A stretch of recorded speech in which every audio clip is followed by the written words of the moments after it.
मम्मा के ऊपर पहले कुछ डाला, फिर मम्मा को चाटा मारा, फिर लाइटर से आग लगा दी थी।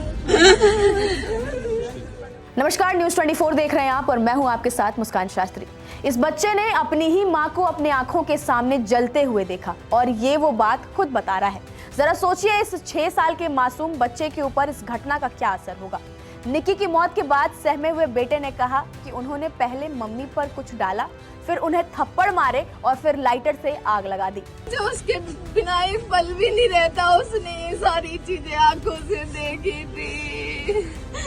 अभी साहब ने क्या देखा था बताना बेटा।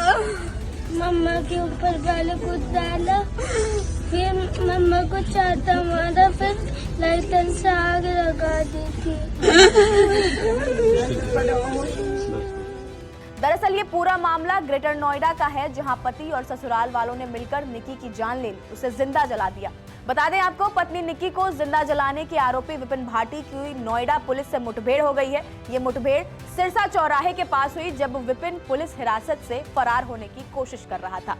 सूत्रों के मुताबिक विपिन को कासना थाने में पूछताछ के लिए लाया गया था, तभी उसने मौके का फायदा उठाया और दरोगा की पिस्टल छीनकर भाग निकला। आरोप है कि भागते समय उसने पुलिस पर फायरिंग भी की। इसके बाद पुलिस ने उसका पीछा किया और सिरसा चौराहे पर घेराबंदी की। मुठभेड़ में चली पुलिस की गोली विपिन के पैर में जा लगी, जिसके बाद उसे दोबारा काबू में ले लिया गया। घायल हालत में उसे नजदीकी अस्पताल में भर्ती कराया गया है। वहीं इसके बाद विपिन भाटी का कहना है कि उससे इसका कोई भी पछतावा नहीं है। उसने दावा किया कि उसकी पत्नी निक्की भाटी अपने आप मरी है। इसी के साथ उसने ये भी कहा कि पति पत्नी के बीच झगड़े तो आम बात है। गलती का पछतावा है आपको? मुझे नहीं मैंने मारी है। हाँ। ना मैंने कुछ किया है, अपने आप मरी है। हाँ। अच्छा।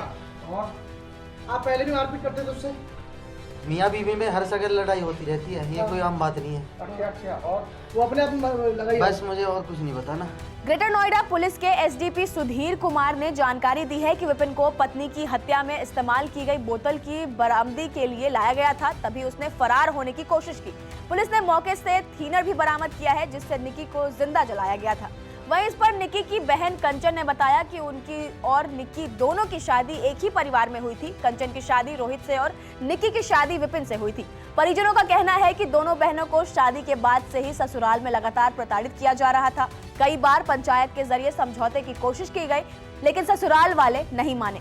लालच का कभी अंत नहीं होता, जिसको जितना मिल जाए उसकी लालच और बढ़ती ही जाती है। इसका ताजा उदाहरण निक्की की हत्या के रूप में सामने आया है। एक स्कॉर्पियो, एक बुलेट बाइक, नगदी, सोना, इतना सब कुछ दहेज में देने के बाद भी निक्की के पिता अपनी बेटी को खो बैठे। दहेज लोभियों ने उनकी बेटी को जलाकर मार डाला। पुलिस ने इस मामले में तेजी से कार्रवाई की है। कासना थाने में मृतक की बहन की तहरीर पर पति विपिन, जेठ रोहित, सास दया और ससुर सतवीर के खिलाफ मुकदमा दर्ज किया गया है। मां के गिरफ्तार होने पर मृतका के पिता भिखारी सिंह पयला का कहना है कि प्रशासन अच्छा काम कर रही है। दरिंदों ने मेरी बेटी को जिंदा जलाया, मुझे खुशी है कि उसे गिरफ्तार कर लिया गया है। प्रशासन हमारे साथ अच्छा काम कर रहा है। ये अत्याचार तो हुआ ही नहीं, इन दिन ने जला के मारना, ये क्या है? ये प्रशासन, ये जो मोदी योगी की भी इन्होंने ना सोची है कि भाई बेटी बचाओ बेटी पढ़ाओ। इन्होंने बेटी को गिरफ्तारी हुई, आपको लगता है कि वो अच्छा पुलिस का कदम है? वो अच्छा है, मुझे बहुत अच्छा है, बहुत अच्छा लगा मुझे। ग्रेटर नोएडा का निक्की हत्या मामला सिर्फ एक व्यक्तिगत त्रासदी नहीं है, बल्कि समाज में दहेज की मानसिकता और महिलाओं पर बढ़ते उत्पीड़न का प्रतीक है। 6 साल का बच्चा अपनी ही मां को जिंदा जलते हुए देख रहा था और उसकी मासूम आंखों के सामने ये क्रूरता हुई। सोचना ही डरावना है कि इस बच्चे की मानसिकता पर इसका क्या असर पड़ेगा। इस घटना ने एक बार फिर ये साबित कर दिया है कि दहेज की बर्बरता और समाज में महिलाओं के प्रति हिंसा की प्रवृत्ति कितनी घातक है। बड़ा सवाल यह है कि समाज में ऐसी घटनाओं को रोकने के लिए शिक्षा, जागरूकता और सख्त कानूनी कार्रवाई कितनी प्रभावी है। निक्की की हत्या हमें ये याद दिलाती है कि दहेज और महिलाओं के प्रति हिंसा जैसी कुप्रथाओं के खिलाफ समाज को सचेत रहना होगा। केवल पुलिस कार्रवाई ही नहीं पर्याप्त है, बल्कि ये हमारी भी जिम्मेदारी है कि हम ऐसे मामलों में आवाज उठाएं और न्याय सुनिश्चित करें।